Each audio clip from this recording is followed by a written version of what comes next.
Well, welcome to the podcast. Nathan Newberry here, your host. I have Kenny Lee on the podcast today. You're going to be able to hear his story around building Legos and the empire that he's been able to build.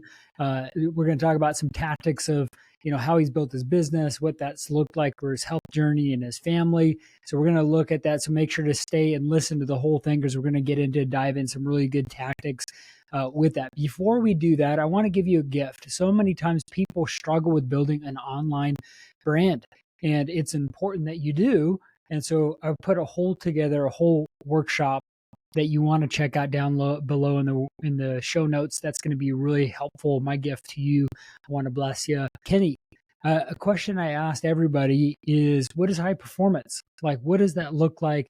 How do you apply that to your life? Thanks, Nathan. Lovely to be here. To answer your question, to me, high performance is basically unlocking that mental barrier that a lot of people have on what you can and can't do, or what is what you think you can and can't do. And it could be what society says. It could be what your family are saying, or your friends, or the people around you are saying. But it's understanding what it is that's stopping you, and most of the time it is external factors rather than fact. And being able to unlock that and really achieve your maximum potential, to me, is high performance. And it could be in anything, whether it's in your business, whether it's in your relationships, or your home life. So if you're constantly able to overcome these mental barriers, to be able to do what you want to do what lights you up, to do what brings you success and joy, to me, that is high performance. And I think it's overlooked because a lot of people don't think about that, and they just go on day by day, everyday life, not really questioning that, and just I guess living life the way other people are telling them to live their life, rather than how they should be. Yeah, so that's true. It's very true. Tell the audience here how you serve people and what you do a little bit more. So, as in the business, or yeah. So, Like My Bricks is the name of the company that I built. Started back in 2016, 8 years ago now, and it started purely off me rediscovering my passion for Lego. When I say rediscovering, I loved Lego when I was young as a kid, but as I lived life, grew up, and I got married, had kids, you naturally get Lego for your kids and then rediscover how cool it is. So for me as an adult, realizing I love this, I love creating, I love building stuff, and I love displaying it. That's kind of where I'm at. And having kids, a single income, and a mortgage to pay, spending thousands of dollars on this hobby of mine will naturally start arguments with the wife about my excessive spend. And me, I've always had that entrepreneurial mind where I'm like, I need to find something more than just a 9 to 5. I need to find something that is more fulfilling. Mm-hmm. But I also love to win arguments, and I also am a very stubborn person. So how do I find a way where I can buy Lego guilt-free? And it's naturally start a business. So that's how the business started. And it was purely me finding what it is that I could add to my Lego to make it 10 times cooler. And naturally, it's lights. Lights bring models to life, in my opinion. And even when I was a kid, I was fascinated with, putting a little torchlight in a Lego building and pretending, it was, alive, like a mini land kind of thing. Mm. And so I realized that no one was doing that. And so I purely started dabbling in lighting and experimenting and talking to the community of other crazy adults that are spending lots of money on Lego, just like me, and being able to serve them with this lighting experience that enhances that whole Lego building experience. And that's how it started. And one thing led to another. I was hustling day and night in my after hours, after my day job, and designing lighting kits that people could buy, and sharing that with the world through social media and digital marketing. And fortunately, people took that up, and we saw more and more growth over the years. And today we're a multi-million-dollar company selling lighting kits all over the world, and we're absolutely loving the journey. And we've grown and expanded all around the world. We have a team of 30 staff, and we're absolutely loving this journey we're on. I believe we're still on a very early stage of the journey, and we're so excited to continue sharing what we're passionate about to the world. It's so unique because I see a lot of people building Legos and then putting it on their back bookshelf like you have right there. But there's an element of it that's just like, but when you put lights to it, it becomes a figure, a statement in the room. And I love how you came up with that idea. I mean, it's like, it's brilliant because people need to add that stuff and they like Legos, and it becomes, a point where it's like they want something because it lights up. And I think it's a brilliant idea with it. And you built an empire around it. Talk to us about these early stages, though. Like, you built some of this, and you're the breadwinner in the home. You have 3 kids. You got ignited behind this, but you're still balancing the business you're trying to create as well as the 9 to 5. Like, those early stages. Talk about that. With the wife and the kids. It's a big balancing act. It's a very interesting story because I had my 9 to 5. I had my I worked in corporate IT, and it was a safe and secure job. I was at that point in my life where I wanted the family, I wanted the house, the white picket fence, that kind of that life. But at the same time, I wasn't completely fulfilled. And I was like, what is it about it that's not fulfilling? Because on one hand, I've got, on paper, everything looks great. You've got a great paying job. It's secure. It's safe. You've got a loving wife. You've got 2 kids. At the time, I had 2 kids. I had a beautiful home. Why am I still wanting more? Like, I should just be happy with what I have. And, it was a constant, I guess, mental challenge that I had, thinking, I want more, but I don't know what it is. What is it that I'm missing? And what I came to realize is that it was basically creativity. It was serving people and being creative. That's what I was missing. Prior to that, I was growing up, I played in bands. I had a stint on TV, but they all kind of failed. And that's why I kind of thought at the time you had to, I guess, grow up and be responsible in order to move to the next chapter of your life. Meaning you need stability, you need income if you want this life and family. So, which I had all that, but I still wasn't fulfilled. And what I was lacking was that creativity. And then when I stumbled across Lego and lighting, it was like a whole breath of life that I felt, because it was such a contrast. Because I was working in corporate IT, hating it, not getting any fulfillment. Work was work. You're really counting down the hours. You're working for the man. You couldn't wait till the weekend. You couldn't wait till 5 o'clock. And then I'd come home and I'd be working on my passion project. And work is not work. You know what I mean? The next thing you look up and it's like 3 a.m. in the morning. You're like, where'd the time go? It's because you're so fulfilled in creating something. Mm-hmm.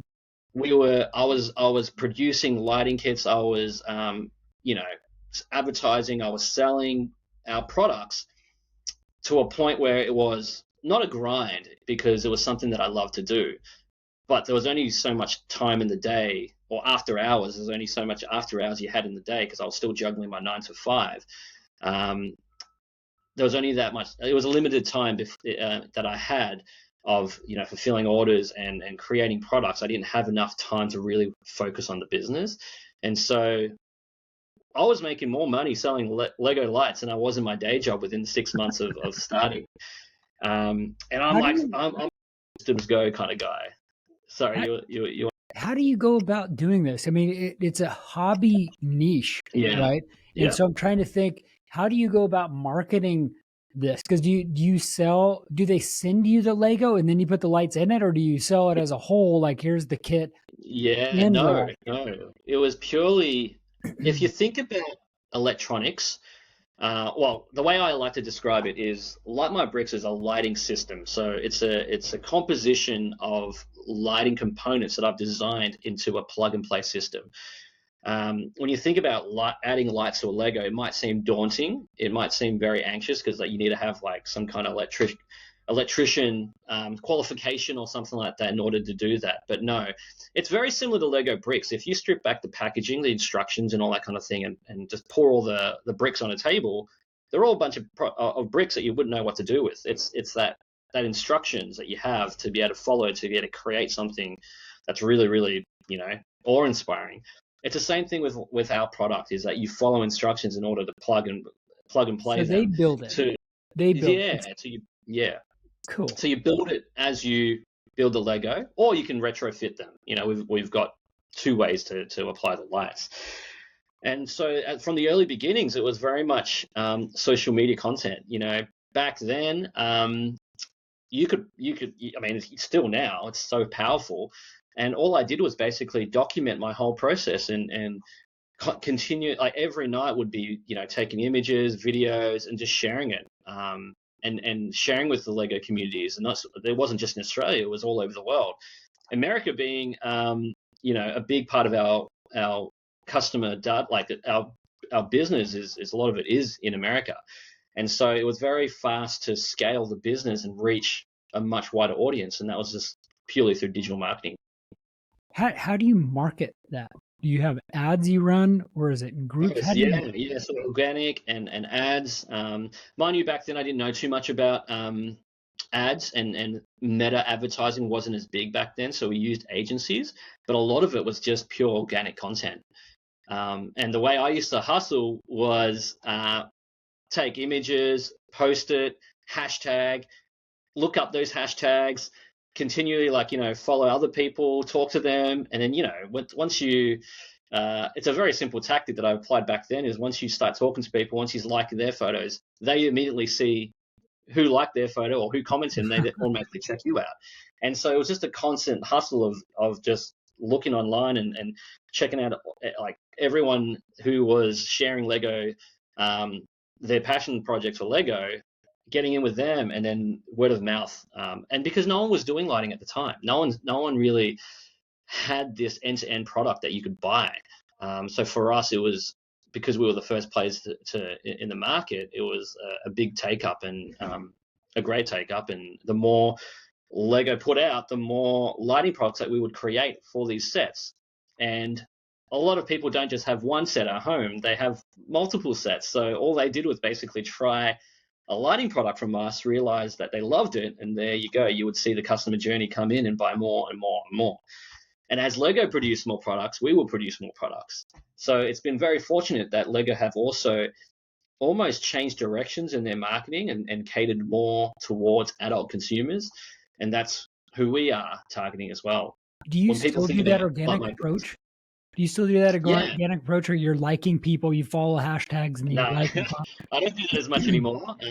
That was what we did to get, I guess, a bit of cut through back in the day. Now it's a lot of it is just purely, we've spent the last, since we started building this brand, that we are just creating both organic content, not so much that hustle effect where we're liking other people's posts and stuff like that. We're not doing that so much. We're pumping a lot through digital advertising, paid media, and organic content. That's amazing, man. And what do you feel like is getting you most results? Is it from paid or is it from organic? Do you think that's giving you the most reach? Different periods, I would say, it has been different. So at the early beginnings, it was very much that organic content strategy. But in the last probably 18 to 24 months, it really has been the paid strategy that has really helped us scale and really taken things to new heights, which I wouldn't imagine without. Are you doing some to keep your clients? Are you doing some back end promotions or emails or other things like that? I wanted to kind of get into the tactics there of like how that all looks at. I think retention has been a huge driver for the success of the business, because our customers are one of those where, and I'm very big on the make that first time experience for your customer the best possible experience, no matter what it is. Go above and beyond for that customer, and make that first time experience as pleasant as possible, because once they're in and they have a great experience, the chances of having a repeat customer for life is very high. Mm-hmm. And so once we get over that first step and giving them that best experience, we offer loyalty. We have a loyalty program. We have an email flow database, and it's all about education as well. We try and educate our customers as much as possible to tell them what the possibilities are with our product and why. So a lot of that is brand building as well, educating them on our team, the design process, how we work as a team, who are the people behind Like My Bricks, not just me, but who are, what is our team made of? And that is evident when you look at our socials as well. So customer retention is a huge thing for us, and it makes up a good 30-40% of our business, is that repeat customer rate, and that's growing. And I believe, like I said, that customer journey is, and it's similar to Lego. When someone gets into Lego as an adult, they'll buy one, then they'll buy another, and Lego are continually putting them out, and before you know it, they have a shelf or a display that's much bigger than what I have in my background, for their favorite models, and to have them light it up is even better. So it kind of goes hand in hand with giving you the ultimate display, is what I call it. Yeah. Being an IT background, I can imagine you have some of these systems and databases in your back of your mind of how you build the infrastructure. But I try to think of like business in like 4 buckets. Like you have to know how to market yourself, which you learn how to do. You need to know how to do sales, to like sell your service or product, right? And then you need to know how to do the fulfillment, right, of fulfilling that, which is a whole thing. And then knowing how to design and implement and manage systems, operations, and people. So I can only imagine, like the very beginning, it was just you, like doing the fulfillment. And now you have like 30 to 40 employees. Like talk about like that dynamic of things and skills that you've had to learn over the 8 years you've been in business that really had to stretch you in different ways to help you grow into the multi-million-dollar business that you have right now. Yeah. Look, at the time I started, I didn't know what the heck I was doing. I'm a customer myself. So being in IT, it was in IT customer service.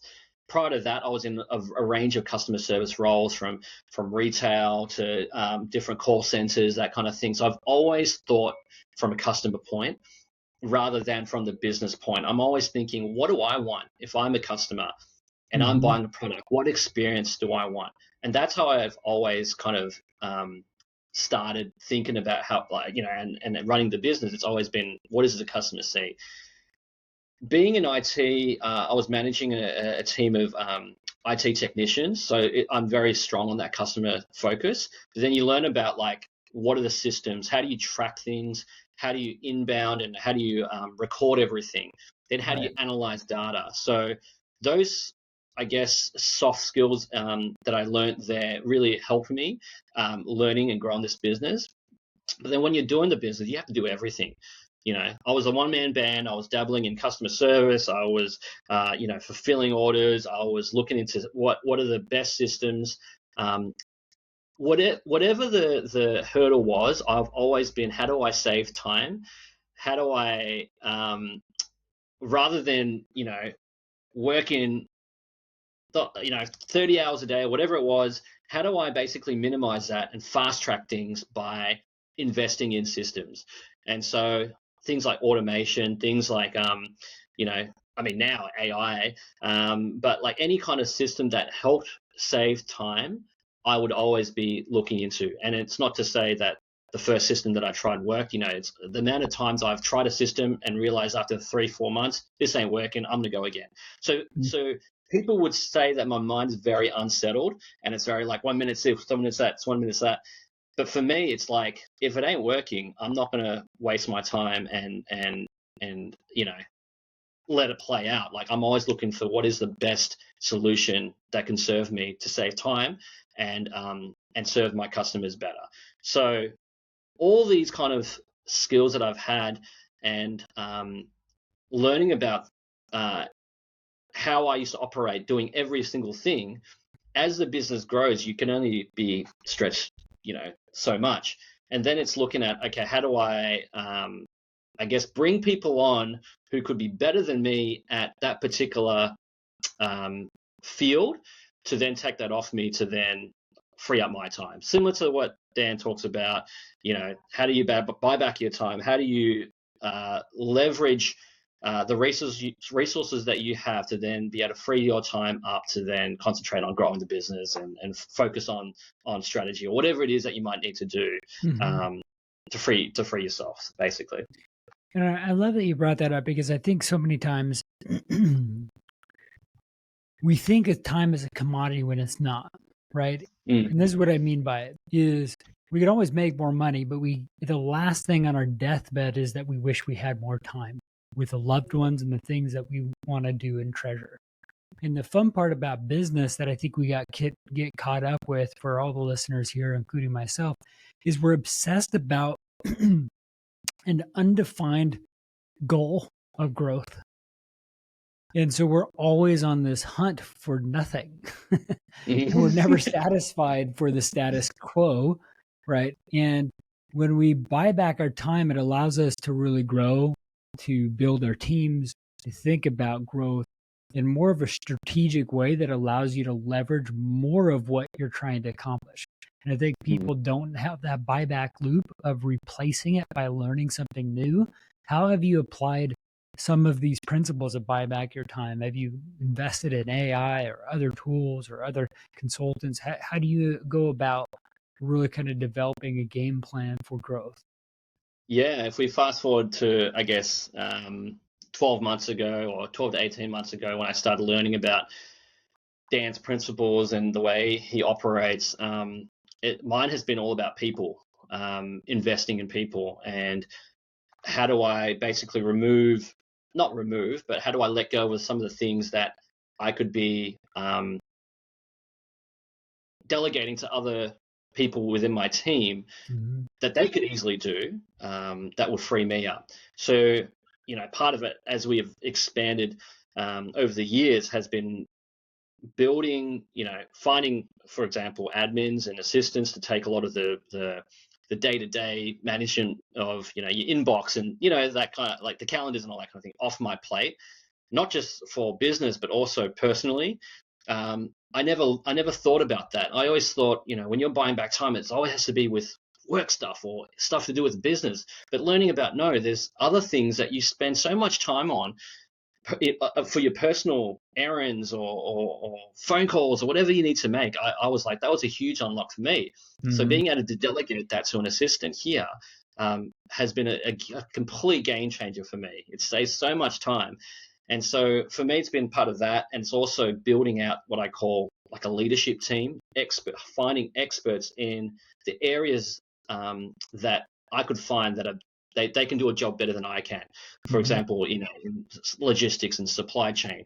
If I can find someone who's an expert at that and can do it better than I can, I would rather invest the time there so that I can free me up to doing the things that I'm better at that no one else can do. Leading the company, running the company, talking to, doing PR, being that sales ambassador for the company, working on my personal brand that is kind of in parallel to building the Like My Bricks brand as well. These are things that I love doing, and not just that. It's the time I have with my family, and especially having young kids. I love having that time where you can at any time be so involved in their world, whether it's like, and I love it as well. Like, seeing what's happening at the school or their extracurricular kind of programs that they have. I'm always present. And I love that. It's the freedom of having that without feeling guilty that you're not working on your business, because there are times that you can do that, but then there are the guilt-free times where you can just spend with your kids. And I love that. And it's one of those things where, you get so much fulfillment from, and not feel guilty, and where a lot of, I guess, other people are, I guess, caught in the rat race, and they don't have that time to be able to spend with their families, or their loved ones, or whatever it is. And to your point, when people are saying that they just wish they had more time, I've been able to apply all these things to give me what I call my my dream life or my ultimate life, because I've been able to, again, buy back my time, build the company, and then focus on things that I love to continue to grow the company at the same time, being able to spend the time how I want to spend it. Not just through family, it's also on myself as well. And I truly love that, because a lot of people, as they get older, they're like, I don't have the time to do this, I don't have the time to do that. But I do, and I'm very fortunate for that. And it's something I'm always talking about at home with the family, of being grateful that where we are today is because of certain things that have happened. Yeah. Talk about the very beginning of that grit and grind to do what it takes to build this. Because I think sometimes people bypass that story of success without those trade-offs of sacrifice in a way that you had to give. And for sure. Yeah. When I first started, like I said, it was, I was not a workaholic. It's not the right word, but basically to describe the life I had when I first started, it was your 9 to 5, you come home, you spend the time with the kids, and when everyone's in bed, that's when you start really working on the business, doing everything. And I'll never forget, although I loved it, it was like, I thought at the time, every minute that I'm not spending on the business is money that I'm not making, and it's the potential that I'm not getting. So I'm always like, you want the best, you want to achieve the best, and any time that you don't have is almost like loss for me. And so it was a good couple of years at the very beginning where I was just always working. And it's not all like, yes, this is the best thing ever. There's times where things weren't working. There were very stressful times. There was money being lost. But for me, I've always, I guess, been a risk taker in that regard, where if I'm not trying it, I will never know.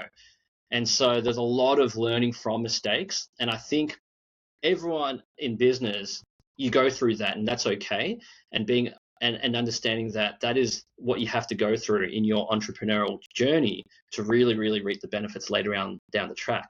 Because yes, you have the grind where you're just constantly working on you are sacrificing a lot of time with your loved ones and all that kind of thing. And I think that's where your family and your support and the people around you, well, you're like, when I say the people around you that matter the most is your relationship with your spouse or your partner or whoever it is. They have to be 100% on board. If they're not, it makes it really, really difficult. I'm not talking about your friends or whatever circle, because that's another story where they will be like, who is this person? They're just always working, and it's very difficult to be able to block that out. But if you can, that's where you can really focus and understand that and understand that it's okay for them not to understand that kind of thinking around that. But like I said, it's no walk in the park. It's a lot of hard work. It's a lot of sacrifices. But it really does pay off, as long as you have that future in mind, where you're constantly learning, failing through learning, and getting better and better as you go. I think the role of a man is to lead, love, protect, and provide. The cornerstone of leading, loving, and protecting is that you have to provide, right?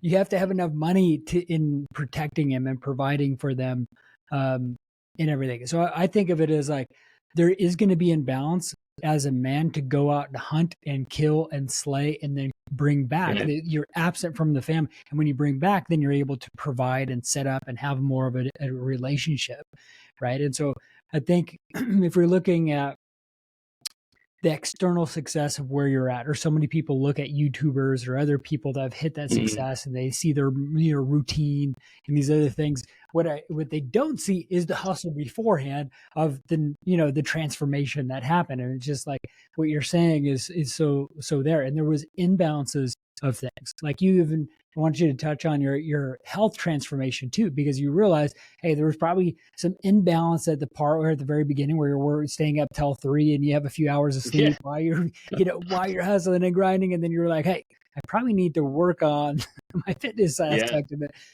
talk about that transformation too, that you had to really kind of equalize and really kind of balance it out as a priority in your life. Yeah, I think, like going back 18 months, 24 months, I reached a point in the business where I was just kind of, treading water, just comfortably going along, and the business was succeeding. We were growing, and then I just went through I guess a transformation where I started seeing more and more money being lost. And I mentioned before, I've always been a risk taker, and every time when you look at your cash dipping, I was like, don't worry, the end of the year will get us out of the waters and all that kind of thing. But as you grow, the more money is being spent. The more money is being made as well, but the more money is being spent. And I got to a point where, all right, this is getting dangerous, and I need to do something about this. And so that was the first kind of shift for me to go out and seek, I guess, external support, because prior to that, it was all organic in terms of growing. When I say organic, it's like I never had a mentor. I never had coaching. I didn't have any of that kind of thing. And to me, in my mind, I just thought that was all just fluffy and it doesn't really work. Anyway, I got to a point where I was like, I really need to go seek and find what else is out there that could help me. And so it was a mixture of business coaching, personal development, and all that kind of thing that really helped push me in this new path of self-improvement for myself as well as for the business. And part of that was physical transformation and physical, nutrition, all that kind of thing, to really, help you get in the right mindset. It was all, my dreams, as I went through this personal journey of development, it unlocked what my true potential really was. It went from me just, let's just grow organically 20%. That's all good, to really like, I can now achieve so much more if I unlock this way of thinking. And it was, the stereotypical way of thinking is, as you get older, your body just starts shutting down. You have to give up sport. You have to give up this. You're just getting old. That's just reality. It was changing from that mindset to, no, I'm going to change the narrative and be at my absolute peak as I get older and be stronger. You know what I mean? It's that kind of way of, so I was so inspired to do that. And so that's when I started this journey of fitness and health, and started eating better. I started, hitting the gym, started to try and get, I was like, I had this goal of, I'm going to be shredded before 40. That's my absolute, goal. Whereas a lot of other people are thinking, mate, you're hitting 40. That's when it goes downhill. The closer you are to 40, and then plus that, it's all downhill from there. I've basically flipped that and saying, no, I haven't hit my peak yet. I'm still climbing. And what I found was, as I was, started this journey of hitting the gym, eating better, mindfulness, and even cold plunges and all that kind of thing, I just found it just helped with every other aspect. And you hear people say, work on yourself before you can then serve others, and then everything will all fall into place. That kind of rang true to me in some sense, where now I'm the fittest I've ever been, strongest I've ever been, and my life is the best I've ever been. And not just in business, but just in my relationships with my family, with my kids. Everything just kind of is better when you're fitter, when you're stronger, when you're healthier. It's I don't know what it is, but it works. And I would hear and read and listen to people talk about that, but I'm like, I don't know, that's all just fluffy bullshit or what it is. Yeah. But I tried it myself, and I'm like, I love it. I couldn't imagine not being active and at the gym, and because when I'm not, it's a huge game changer. I think it's really, strengthening the mind to really then be able to be strong mentally, to be able to then tackle all the goals that you have. And so where I'm at now, it's just like I said, like, I need to have that fitness, and I need to have that lifestyle in order for me to go about my day to be the best version of myself. So I'm still very early on my journey, and like I said, like I haven't yet peaked yet. It's still going. I'm being stronger. I'm eating better, and I'm just loving every minute of it. It's definitely prioritizing your health, and it increases your confidence, which then rubs off in every relationship in business and in life. I totally have seen that in so many ways. It's so true. Kenny, how can people find you and follow you more and connect with you? I'm online. Kenny Be Like Water is my handle on Instagram. I'm gonna be doing a lot of work on YouTube. I'm gonna concentrate on, I guess, expanding my audience and really starting to speak to more and more, I guess, people who have a passion for something but are a little bit stuck and wanting to get help in how to start a business based off their passion, no matter how unique it is, because I'm very big and strong on sharing my story on how I built my business based off my passion for Lego. And it could be anything, and no matter how unique it is, don't look to the world to look for validation, because what you're truly passionate about, you'll be amazed of what life you can really unlock and live if you lean onto that passion and break out of a way of thinking that is not your way of thinking. It's what society is telling you. So you can find me on social media. I'm very big on Instagram, and feel free to reach out and we can talk more. I'll put those links down below for everybody. Go follow Kenny. You're going to love his stuff that he puts out. It's a really unique stuff around Lego, but also, like he's talking about, how to build business, what those things look like. Go connect with him. And if you haven't already, go check out in the show notes that training of how to build that online business with ads and AI and build the right systems and sales. I think that's going to help benefit everybody down in the show notes. Thank you again for listening into the podcast here, and we will see you on the next episode.